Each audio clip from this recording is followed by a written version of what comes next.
আহম্মকে সংসদে দাঁড়িয়ে দেখেন কি বলে শুনুন। আমার দেশে মসজিদের রাজনীতি বন্ধ করতে হবে, মসজিদের রাজনীতি বন্ধ করতে হবে। কিন্তু একটি রাজনৈতিক দল মসজিদে যাই রাজনীতি করে। আসসালামু আলাইকুম প্রিয় বন্ধুরা, অযোগ্যরা যখন যোগ্য স্থানে বসে যাবে তখন এর থেকে ভালো কিছু আশা করাটা আসলে বোকামি ছাড়া আর কিছুই না।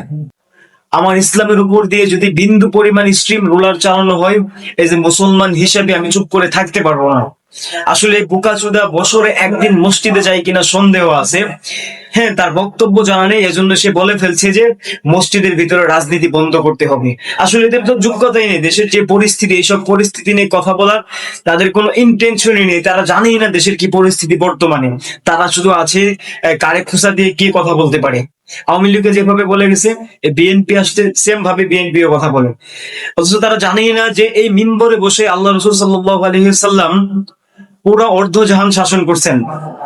আর আজকে তারা সামান্য একটা সংসদের মধ্যে গিয়ে আপনার বলতেছে যে মসজিদের ভিতরে রাজনীতি করা যাবে না। আপনারা বলুন যে আপনার এলাকার কোন মসজিদের ভিতরে রাজনীতি হয়? আপনারা বলুন যে আপনাদের এলাকার কোন মসজিদের ভিতরে রাজনীতি হয়? কোন মসজিদের মধ্যে রাজনীতি হয় হইলে কোরআনের কথাবার্তা হয়, হাদিসের কথাবার্তা হয়। আর কোরআন হাদিস তো তাদেরই চলে যারা তার বিরুদ্ধে আচরণ করে, তার বিরুদ্ধে কাজ করে। চলবে আপনাদের চলবে, আর এছাড়া কাদের চলবে? কারোরই তো চলার কথা নয়। তাহলে কেন আপনারা বারবার এসব খোঁচাখুচি করে কথা বলেন? দেশের যে পরিস্থিতি, আপনারা সেইগুলো নিয়ে কথা কেন বলেন না? আপনাদের এতটুকু জানা উচিত, যদি মুসলমান হয়ে থাকেন, ইসলামের ইতিহাস যদি আপনাদের জানা নাই থাকে, অন্তত পক্ষ ইসলামের উপর দিয়ে স্ট্রিম রুলার চালিয়ে দিয়ে কথা বলতে চান না। তাহলে কিন্তু ওই টাকলা মুরাদ কি বলেছিল শুনেন নাই? ইসলামের কটূক্তি করার কারণে, বিসমিল্লাহর কটূক্তি করার কারণে সে আজকে এতটাই নিচে গেছে, সে কল্পনাও করতে পারেনি যে তার পরিস্থিতি এমন হবে। আপনাদের কিন্তু সেম পরিস্থিতি হবে।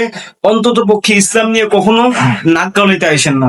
মসজিদের ভিতরে রাজনীতি হবে না, কোথায় রাজনীতি হবে? আর মসজিদের ভিতরে তো রাজনীতি হই না, আপনারা কেন মসজিদ নিয়ে এত চুলকানি আপনাদের?